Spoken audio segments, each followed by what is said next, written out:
Well, I'm finally doing it. I'm finally doing a whole tackle review. I have been asked continuously to do a tackle review, and the main reason I haven't done it is because I have so much stuff. I mean, look at this. I have so much fishing stuff that I feel like the video might have been too long, but a lot of people seem to want it, so we're gonna do it anyway.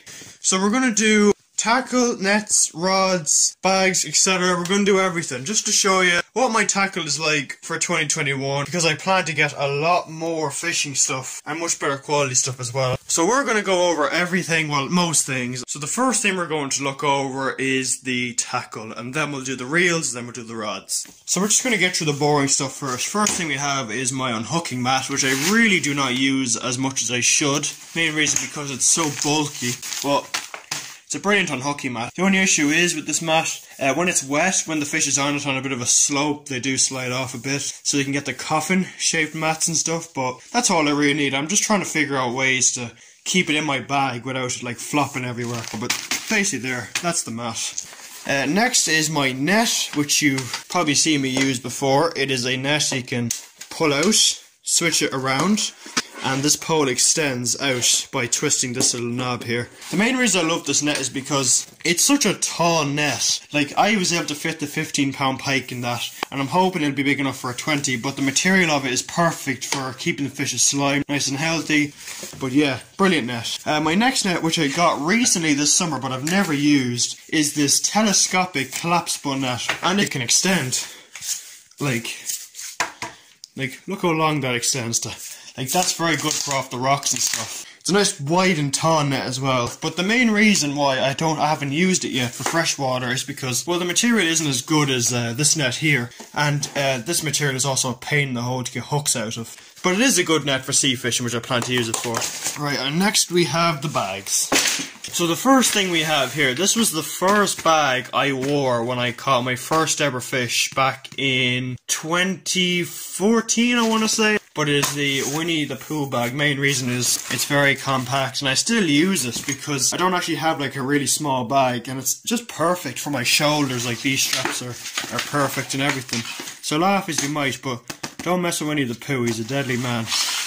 Next we have my normal bag, which is the best bag I could ask for. It has 1, 2 and 3 large compartments, and it has these little clips and stuff here, which I'll show you now. I'm able to attach rods into these, and I can carry pretty much all my stuff with this bag if I really wanted to, but I don't like to because I like to travel light. So that's my main bag I use. Next one is my boat bag, which is in a bit of a state, but basically I really use this for like small boats or if I'm in a competition, because I can just flick this up, grab my boxes, which are all right there. I have small compartments for other boxes. It has everything. It's so open, and that's why I use it for boats, but I don't really use it for anything other than boat fishing, but because, well, these straps are are you taking the piss now? Like, I'm 6'1", and they're expecting me to use them. So anyway, that's the boat bag.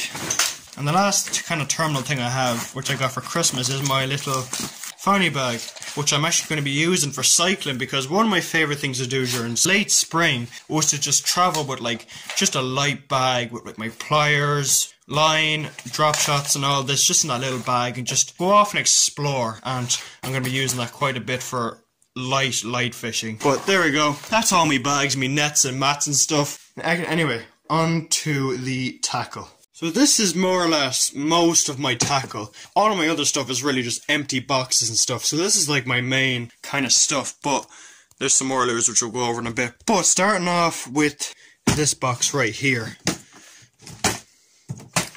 This is really my big lure box. This is where I keep all my large pike lures and stuff, so I'll go over them very quick. So that is the herring shad. These are both rigged. That's the herring shad in the roach.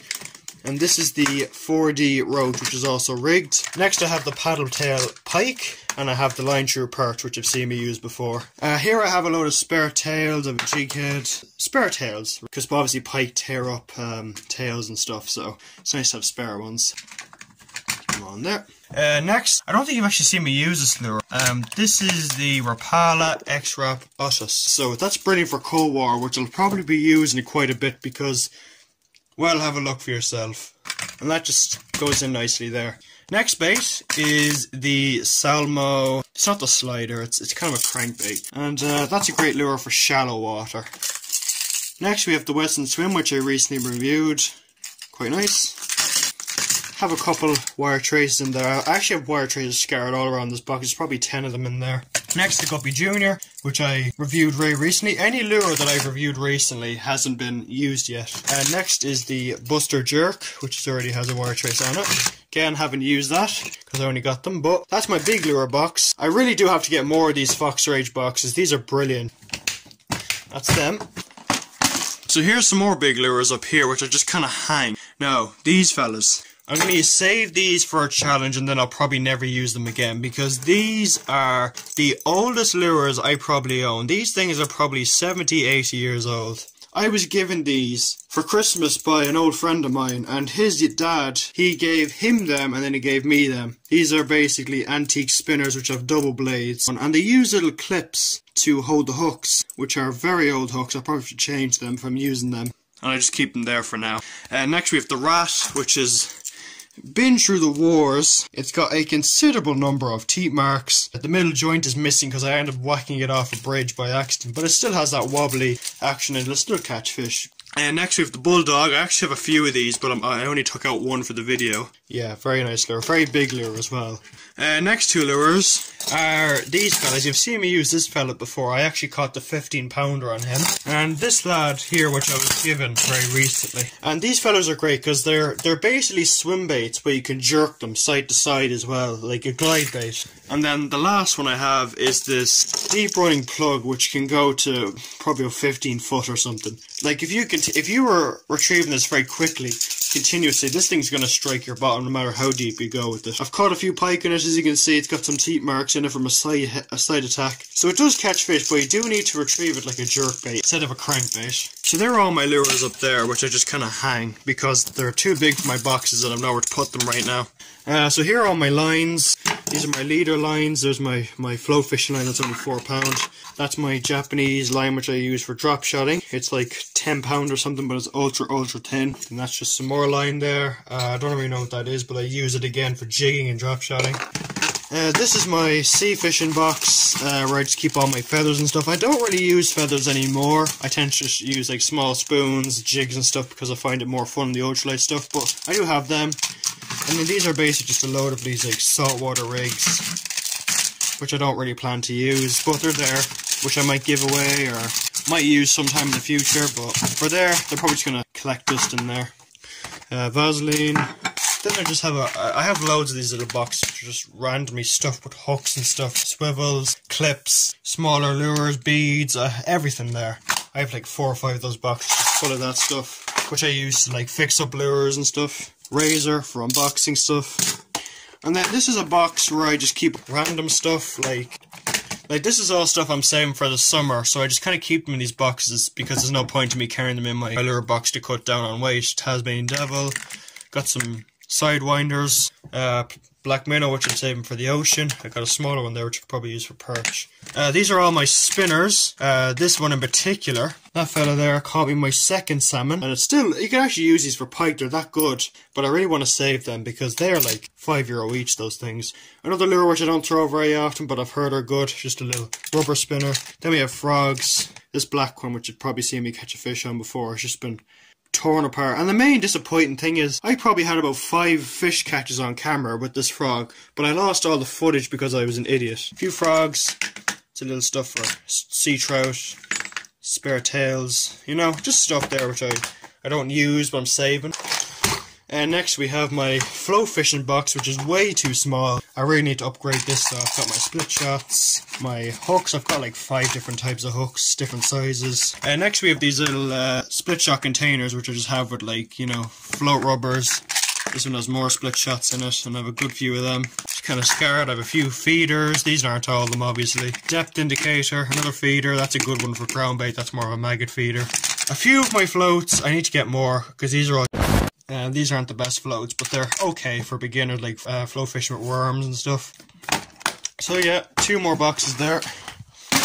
Next box, this is kind of my all-around perch box here. You know, rubber, it's kind of broken as well. Again, another little box just full of, you know, random stuff there. drop shot, weights, you know, everything, pretty much everything in that. And then we have like just a ton of rubbers. These are actually I'm saving for the spring from when we're filming the week-long pike quest. So I've got rubbers, jig heads, I need to get more obviously. Little Ned rigs, which I was meant to use it during the winter, but well, that happened. Spinner baits, this is a very good one. A little spinner bait there. And there's another spinner bait there, I made this one myself. And then up here we have all my creature baits. So we've got little bass jigs. I'm saving for the spring for perch. Got a little craw, that's a nice one there. Crabs for wrasse, big craws, power worms, you know, pretty much anything kind of creature imitation I just keep up top there. And all my fish imitations, well, a few of them. There's another box. We'll go through these things very quick. These are basically just power worms, you know your basic black power worm for pollock, perch love them. You can chop them up and use them as like Senkos for bass, and Ned rigs for perch as well, you know. Brilliant. And these are my trailer baits, which I use on the back of spinner baits, chatter baits. So we've got like just ordinary swim baits. And then we have these fellas, which are, I actually bought these in the angling show. They don't have them anymore, but these are amazing. These are little pulse tail jigs. So you know those Savage Gear pulse baits? These are basically a jig version of them. So it does actually catch huge fish, and I use them on the back of spinner baits all the time. So yeah, they work very nicely as well. Next box. This is my hard lure box. I'll repeat that because you probably didn't hear me. This is my hard lure box. This is where I keep most of my crankbaits. Well, pretty much all of them. My big S's. There's one unopened one. The roach one, I've heard that's an amazing colour. Spin tail, which I plan to get a few more of. And then in here, I definitely need to get more of these. These are little mini poppers, which absolutely crush. When the perch are on a topwater bite, they absolutely smack this thing. And it's the best crack ever with the light rods. The Weston, I think that's a Weston baby white. Got a lipless, which I have to get more of as well. An unopened big S. Here's the little lure, the only good lure that they had in that box. In there I have a few small hooks, which I also keep a small spoon in. That's a larger popper there. Also can catch perch. You can also catch bass with that. Then we have a deeper running crankbait there. That is, I think that's the baby bite actually from Weston. It's a deep runner. Got a perch crankbait there. Nice lure there. Then we got these little fellas, which I use in the River Gain and for perch and stuff. Little rapalas, little micro shads. I have a jointed one in a rainbow trout colour. A few spinners. That's a homemade one there as well. Then I got a really nice spook. I really like this lure here. This is a great lure for pike and bass. Does very nicely. Had a few pike on that. Then we had a lure that I found, which actually is amazing. It's a little rapala. Deep diver, but it actually goes down and you can jerk it and twitch it very nicely, but it's actually good there. And that's everything in my crankbait box. So the main box I'll carry really will be that box, and really this box here. And obviously the small ones which I have scattered around the place. Next we have, again, another random box. This is for sea bass. Because I'm hoping I can either go to France, which I really want to go to catch a bass, or back to Dungarvan. So I bought a few, bass lures. That's a giant popper. I probably won't use that. But stuff like that. Sandy Walker, that's going to slay. And then there's a popper I've caught a pike on, but it's also a spook. But it also works very well for bass. It's a nice drifting option. So yeah, I need to buy a load more bass lures, but that's all I have for now because I've only started again. And then this last box is kind of my spoon box. So I have like my, my copper spoons and like, different shapes. That's a nice one there. Small one there. It's a kind of a typical shape there. Then I have my silver versions up there. Arbu Garcia Toby spoons. I have to get a few more of them in black. A black version of them. They are unreal for pike. But people actually think that spoons don't catch anymore. They really do. Like I still catch them on spoons. It's just I don't use them very often because I prefer to use a moving bait like a crankbait or a jig or something like that. Then we have a whopper plopper, which is nice. I have to put hooks on it. Then we have a jointed jerkbait, which is not good because I actually found this on the river shore, and I went to use it, and it turns out that this lure has no lead in it, so I'll have to put a little lead strip on that there to use. But for now, I'll keep it in there because I don't really use this box too much. But anyway, I hope you're not fed up with my voice now, because I'm talking like a maniac for a while. Yeah, that's really all of my boxes there that I just can't have. I kind of keep them stacked there so I can change things if I want to on the day. Next, these are random boxes. You can pretty much find anything and anything in here. So there we have a little jar which I just have loads of leads in and stuff. Glue for fixing rubbers, battery. See what I mean when it comes to random?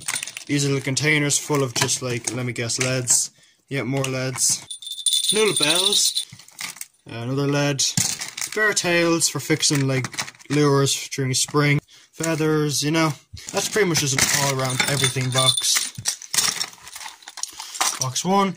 And then there, that's a firework. Next we use some deep fishing lead clips, I'm going to call them. These are for really if you're fishing like over wrecks. Got some floats. You probably remember this one. This is when I caught the 11-pound pike on the deadbait. This is the float I used.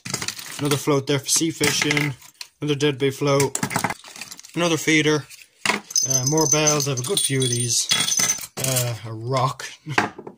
Spinner blades. I'm making a few spinner baits, and they're just some blades I plan to use. That's everything on that side. Then we have boilies, which I use for bream. And this is just all my heavy leads for like mackerel, pike, you know, everything there. I've got like cannonball. I've got like these fancy bottom leads. Heavy lead. That's a fucking monster of a lead. Some of them are quite old. Yeah, that's pretty much all my leads. And that's everything in that box. So that's pretty much all my tackle boxes. So now we're going to get on to the rods and reels. Alright, we're going to give a quick rundown of all my rods and reels. Alright, so starting off with my pretty much new baitcaster. So the reel I have on is the Okuma jaw baitcaster. And on there I have some good old 65-pound braid from Kintic. The rod is 20 to 60 gram. It is the MPP2 Savage Gear rod. The main reason I have it light is because I want to get a good fight out of the fish. I don't like using a big heavy rod all day. Right, next rod. Out of my 54 videos I think I have on my channel, you've probably seen me use this rod in about 44 of them. This is my main rod I use. The Savage Gear X-Length 3. It's a 5 to 18 gram. The reel I have on is the Okuma jaw. It's the second smallest one they have. Keep in mind, that's not the line I use. That's 4-pound mono. I just have that on because I'm going to be using this reel for the float fishing this spring. The line I have on normally is 20-pound Kintic braid, which is yellow. I always find that I love bright line on my light gear, but I don't like it on my pike gear. I like to have green and stuff like that on. So, that's the main rod I use. Next rod, I really don't use this rod a lot, and I really do plan to use it hopefully very soon, a lot more.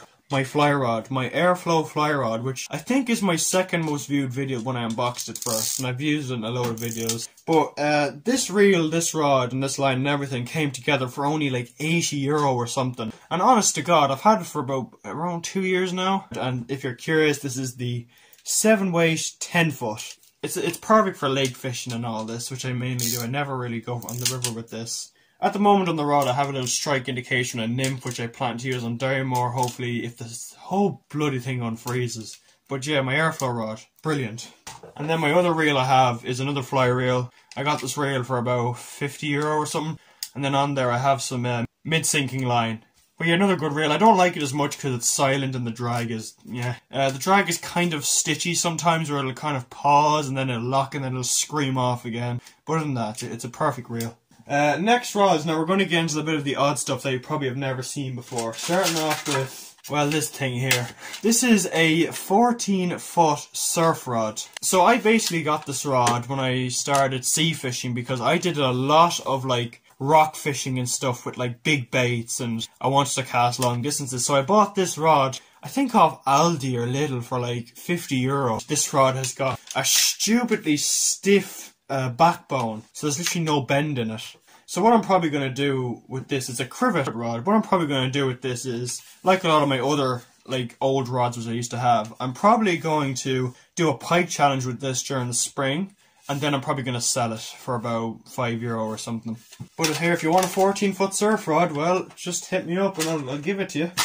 Next rod. This is my heavy rod that I use at the moment, and I don't really use it too much now. This year and last year I was fishing very light, but this is a rod I've had for about 4 years. I bought it in France. It is the Maker MK Handboat 240. So it's a deep sea rod, really for pollock and stuff. But this rod is a 50 to 150 gram rod, so it's very, very stiff. And I tend to use this rod now for dead baiting. The one problem is I'll have to get this fixed. The rod tip is broken. I have to get that inserted again. Next rod here. Now this rod is probably one of my most important rods I'll ever buy, and I'll probably never ever sell it. This was the first rod I ever bought. This is the Silk Star. It's so old now that I can't read it, but it's probably a spin 40 or something if I had to guess. There's not really much else to say. I will show you actually.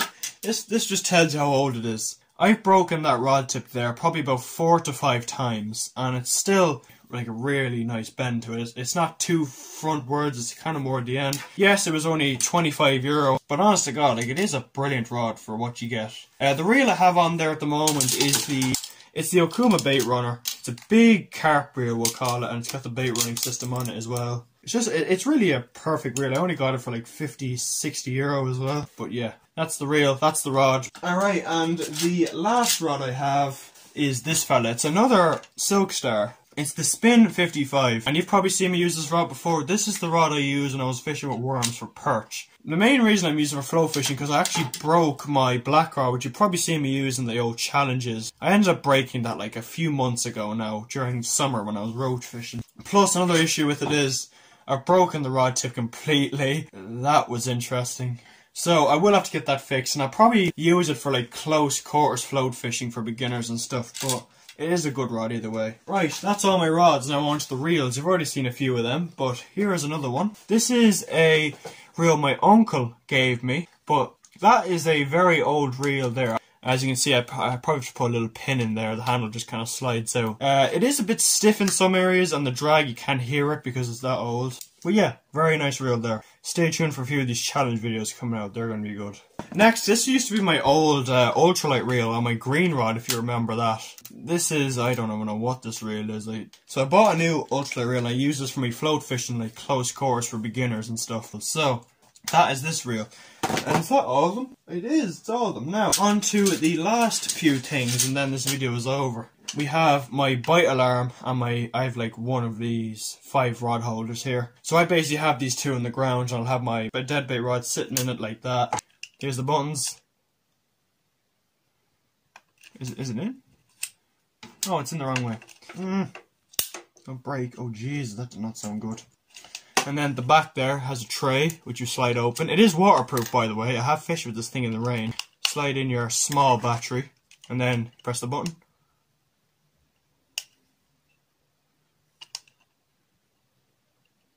Don't tell me I broke it again, did I? Oh, I broke it. Okay.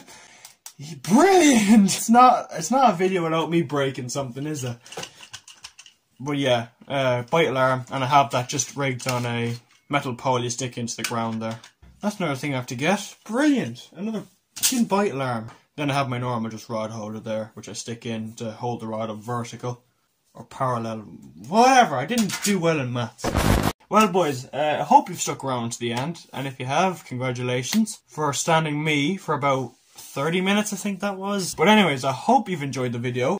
Anyway boys, I hope I'll see you very soon, and hopefully I can start catching some fish soon, because I'm actually going mad being stuck in here with all this fucking snow. But anyways, see you in a bit.